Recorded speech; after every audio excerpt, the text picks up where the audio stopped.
ఏమైంది? ఆకలి అవుతుంది అన్న. సర్లే నేను ఏమన్నా అడుక్కొని తెస్తా. సరే అన్న. అడా బిచ్చవేడనా, అడా బిచ్చవేడనా, అడా బిచ్చవేడనా,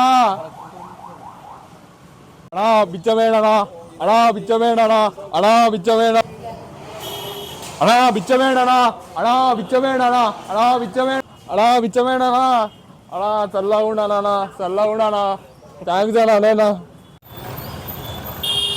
అన్నా గద్వాల్ మున్సిపాలిటీ ఏదన్నా? అవునా? సరేనా.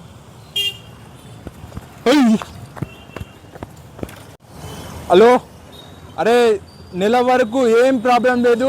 30,000 ఫోన్ కొట్టేసా. మొత్తం జిల్ జిల్ జిగా జిగా హ్యాపీ. దేవుడా నాకు కాల్ బాగాలేదు, నేను నిజాయితీగా అడుక్కున్నా, నాకు రూపాయి వేసినారు, వాడు కొట్టుకపోయినాడు, 30,000 వేసినారు. ఇది న్యాయమేనా దేవుడా? ఇయ్యలేదు, రూపాయి వచ్చింది. చాలా దారుణం ఇది.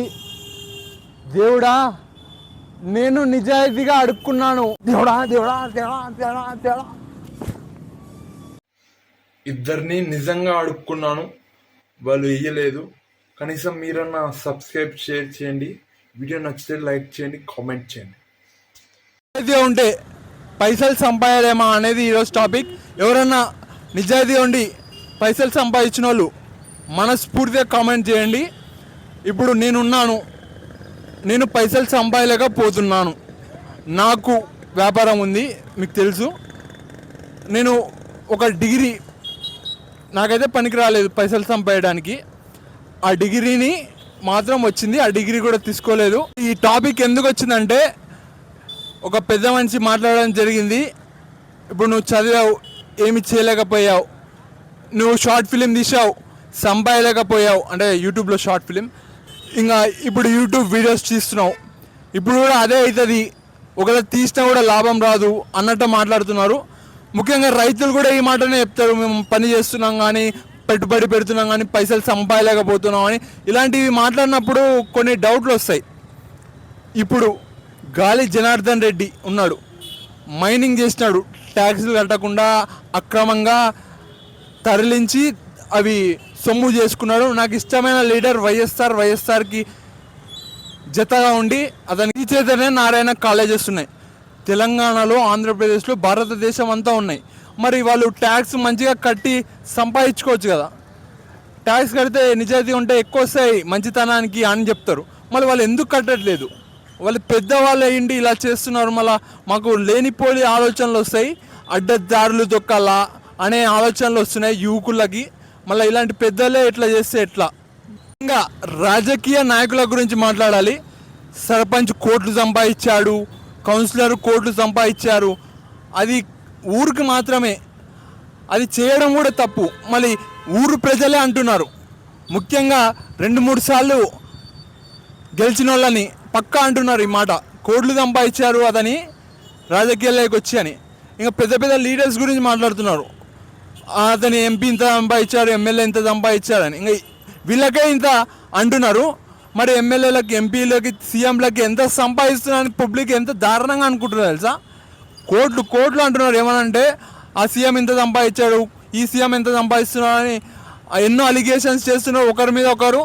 అంబానీ, అదానీ మీద కూడా అలిగేషన్స్ వస్తున్నాయి.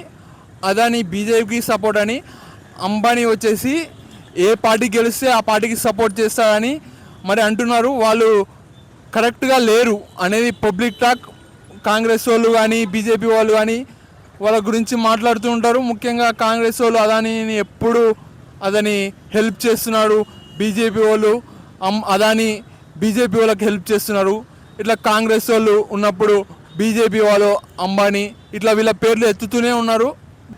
ఇప్పుడు వెజిటేబుల్స్ అమ్మే కాడ పైసలు ఎక్కువ ట్రాన్సాక్షన్ చేశాడని అతనికి నోటీస్ వచ్చింది. ఏమని వచ్చిందంటే నువ్వు ట్యాక్స్ కట్టాలి అని నోటీస్ వచ్చింది. అదే ఆ నోటీస్ పెద్ద నాయకులకి పంపిస్తారా? పంపించరు. ఇలాంటి చిన్న వాళ్ళపైన పడుతుంటారని పబ్లిక్ అంటున్నారు. దాంట్లో నువ్వు ఏమన్నా అంటే మీరు నిజాయితీగా ఉండండి వస్తుందా అంటున్నారు. ఏమన్నా అంటే బిల్ గేట్స్ అంటున్నారు. బిల్ గేట్స్ ఇలా నిజాయితీగా ఉండి సంపాదించాడు. మళ్ళీ అదే అమలు వర్కర్ సంపాదించట్లేదంటే వాళ్ళు ఏమంటారు తెలుసా? అది స్మార్ట్ వర్క్ అంట, ఇది హార్డ్ వర్క్ అంట. మళ్ళీ రెండింటికి తేడా అయింది. ఫోన్లోకి వెళ్ళేది స్మార్ట్ వర్క్, డిజిటల్గా పోయేది స్మార్ట్ వర్క్ అంట. ఇప్పుడు బిల్ గేట్స్ వచ్చి బండరాలు మోస్తాడా? మోయలేరు. అమలు వర్కర్ కూడా చేయలేడు. ఒకరి పని ఒకరు చేయలేరు, కానీ ఒకరికి వాల్యూ ఎక్కువ. కోట్లు ఇంకా చెప్పకూడదు, అంత సంపాదిస్తున్నారు, ఇంకా నాకు లెక్క చేయడానికి రాదు. ఇప్పుడు అమలు వర్కర్ వాళ్ళ దగ్గర కూడా లేరు. ఒక వర్కర్, అమలు వర్కర్ కాదు, ఒక వర్కర్ వాళ్ళ దగ్గర కూడా లేడు. చూడండి టెక్నాలజీ ఎలా ఉపయోగించుకోవాలి. టెక్నాలజీ రూల్ చేస్తుంది వరల్డ్ని ప్రస్తుతానికి. ఇది ఇంకా పెద్దగా అవుతుంది రాబోయే కాలంలో. నెట్టులు కానీ వైఫైలు కానీ ఇవన్నీ పెరుగుతాయి. మరి నా టాపిక్ గురించి మాట్లాడదాం. నిజాయితీగా ఉంటే స్కూల్కి వెళ్తే మంచిగా మాట్లాడండి, మంచిగా ఉండండి, ఒక్కసారే తినడానికి రండి, నిజాలు మాట్లాడండి అని చెప్తుంటారు. చూడకుండా రాయండి, వాళ్ళని వీళ్ళని ఏమనకూడదు, మన పని మనం చేసుకుంటూ పోవాలి, కొట్లాడకూడదు అని చెప్తుంటారు.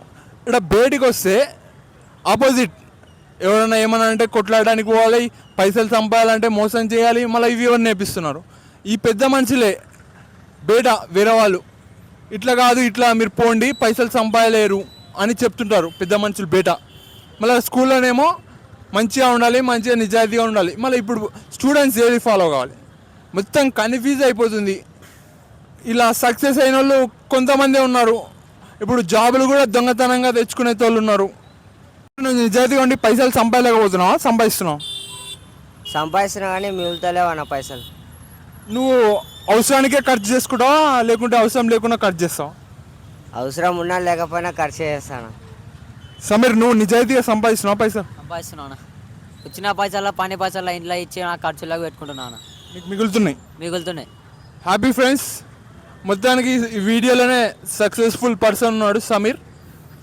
మళ్ళీ సమీర్ ఎందుకు ఇప్పుడు మంది కూడా షార్ట్ కట్లో పోదామా, దోచుకుందామా అని అనుకుంటున్నారా లేదా? ఇప్పుడు అది చేయడం వల్ల ఏం కాదన్నా, పైసలు లాభం లేదు. మంది అడ్డదారులు దొక్కుతున్నారా లేదా దొరుకుతున్నారు అన్న, పైసల కోసం? చేస్తున్నారు అట్లా. మళ్ళా దానికి అర్థం నిజాయితీకి చోటు లేదనే కదా పైసలు సంపాదడానికి. పైసలు సంపాదిస్తారు, జల్దీ కావాలన్నా చేస్తారు అన్న, అంతే. జల్దీ కావడానికి అట్లా చేస్తారా? పైసలు జల్దీ రావాలన్నట్లు ఇప్పుడు పెద్ద పెద్ద వాళ్ళు కూడా ఇలాంటివి చేస్తున్నారా లేదా? చేస్తున్నారు అన్న, చేస్తున్నారు. నువ్వు చిన్న పెద్ద పెద్ద వాళ్ళు చేస్తున్నారా ఇలాంటి పనులు, నిజాయితీ లేకుండా అడ్డదారులు దొక్కుదామని? చేస్తున్నారు. ఇది ఫ్రెండ్స్, ఇది పరిస్థితి. నిజాయితీకి చోటు లేదా?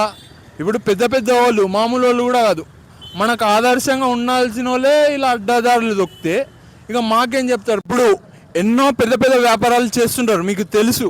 చాలామంది ట్యాక్స్ కట్టకుండా చాలామంది అక్రమాలు చేసి సంపాదిస్తున్నారు. రాబోయే కాలంలో కలియుగం అని అంటారు. మరి ఇప్పుడే ఇలా ఉంది పరిస్థితి. ఇప్పుడు కరువు కాలం రాబోతుంది, ఇంకెంతమంది ఇబ్బంది పడబోతున్నారు. అన్నం పుట్టకపోతే ఎట్లా? కాబట్టి వర్ష దేవుని కూడా, వాన దేవుని కూడా మీరు మొక్కండి. నేను నిన్న మొక్కడం జరిగింది. ముఖ్యంగా వర్షం పడాలి.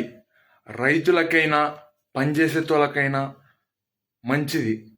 రైతులు ఏమైనా పనులు చేయించుకోవడారు వర్కర్స్ కాడ. కాబట్టి వర్షం చాలా ముఖ్యం. మనం ఏ చరిత్రలో చూసుకున్నా కరువు దొంగలని, దోపిడీలని పెంచింది. అడ్డదారులు తొక్కారు. ఒకప్పుడు అలా ఉండేది, న్యాయంగా మంచిగా వర్షాలు పడేతాయి అవి ఇవి అని చెప్తుండ్రు. ఇప్పుడు ఏం చేంజ్ అయింది? మంచి ఇల్లు కట్టుకుంటున్నారు, మంచివి తింటుండ్రు. అప్పట్లో హెల్దీవి తింటుండ్రు, మంచితనానికి సపోర్ట్గా ఉంటుండ్రు. కానీ ఇప్పుడు అంతా చేంజ్ అయిపోయింది, అడ్డదారులు తొక్కడం. మొత్తానికైతే వర్షం పడాలి అని నేను నిన్న మొక్కడం జరిగింది, ఈరోజు కూడా మొక్కుతాను. నిన్న ఎండ దారుణంగా కొట్టింది. ఇది చాలా బాధ. రైతులకి అందరికీ చెడు ఇది. వర్షం పడాల్సిందే, ఎట్లయినా దేవుడిని మొక్కుతూనే ఉంటా.